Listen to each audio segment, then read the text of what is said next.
Neurology, Pathology, Dyskinesias. All right, so for dyskinesias, we're just going to kind of go through a bunch of disorders and define them and see kind of what the most important takeaway from each one is and the pathology associated with each one. So first we have asterixis. That's just flapping motion of the hands. It's like a wing beating tremor. This is going to be seen specifically in patients that have hepatic encephalopathy. Patients with Wilson's disease also can experience asterixis, but it's mainly due to patients with hepatic encephalopathy.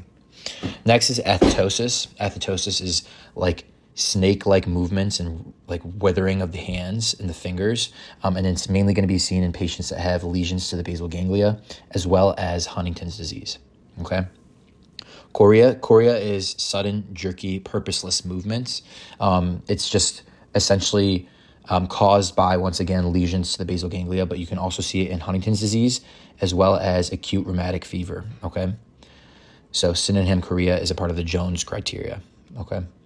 Next is going to be dystonia. Dystonia is sustained involuntary muscle contraction. And they really like to talk about it with the neck, when the neck has a sustained involuntary muscle contraction.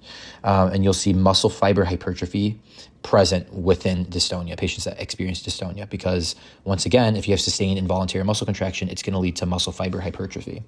You're going to see this with like writing. Whenever you're writing a ton, you get writer's cramp. That's a form of dystonia. But the most important high yield thing is you're going to see it in patients as a side effect of antipsychotic medications. Okay. Next is going to be essential tremor. Essential tremor, intention tremor, and resting tremor are three of the most important dyskinesias that you're going to have to separate. Okay.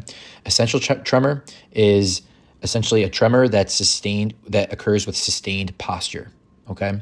So if someone were to go and tell you to like pour water from a pitcher, as you're pouring water from a pitcher, your hand is just staying there in a sustained position as you're pouring the water in a pitcher, and your hand begins to tremor.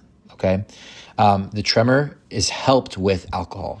Okay. So alcohol helps these patients. So you're going to see these patients treating themselves with alcohol usage. All right. So they self-medicate with alcohol, but the actual treatment will be propranolol, okay, with the beta blocker, specifically propranolol. All right. And that's going to help them decrease the essential tremor. Now, it can cause respiratory exacerbation, though, when you do give these patients beta blockers. So keep that in the back of your mind when providing beta blockers, like any type of beta blockers, but you're going to give them propranolol specifically for essential tremor patients, and it can lead to respiratory exacerbation. All right. Now, essential tremor, what they want you to know is that it's often familial. Okay. So what you need to know about the pathology associated, there's not really a pathology. They just want you to know that essential tremor is associated with familial inheritance. Okay. So essential tremor is often familial. Next is intention tremor. Intention tremor is kind of a tremor as you're going towards a target. Okay.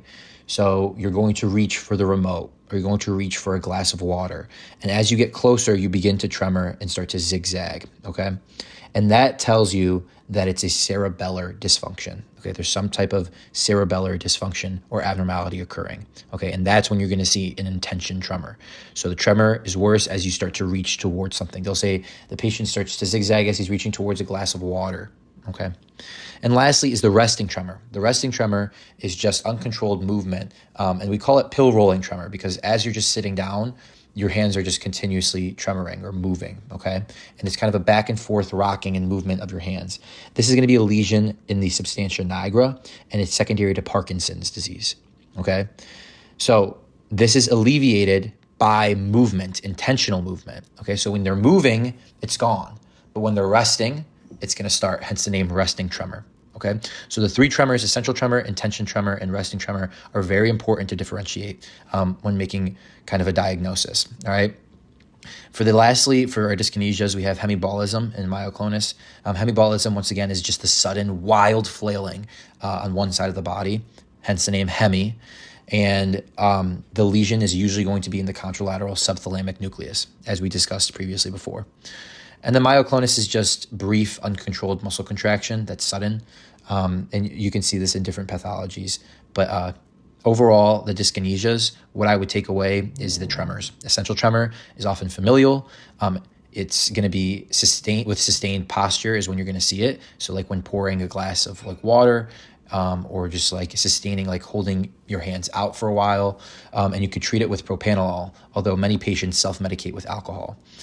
Intention tremor is going to have that slow zigzag motion as you approach a target. So like when you're reaching for a glass of water, you start to miss it, and that's going to be a cerebellar dysfunction. And remember, cerebellar dysfunction is going to be ipsilateral. Okay, so if you have intention tremor on the right side, it's going to be the right-sided cerebellar dysfunction.